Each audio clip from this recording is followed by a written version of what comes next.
All right, another problem I came across is this gasket doesn't really fit the flange right.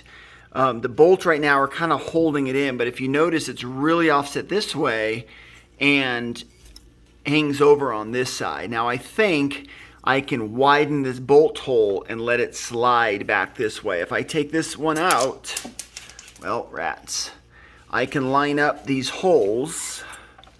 I dropped a bolt. I'm going to my kids pick them up.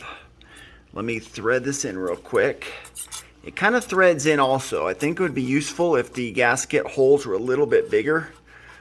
As you know, it's hard to do video with one hand.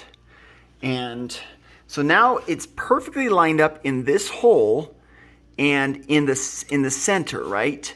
But if you notice, these holes are no longer lined up. If I line up the back hole, then this hole is over here, it's no longer lined up and it hangs over. So it's probably somewhat restrictive there. And I don't know if the turbo, I assume the turbo will fit there anyways. If this one here is lined up,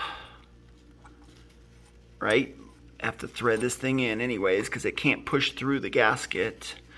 Here, push the gasket down, Calvin, so I can thread it in. Maybe I'm not threading it in the right way. That might help too. Okay, all right. You can take your hand off there, bud. So these are in there and they're tight. There's not a whole lot of room. I can't push this thing over.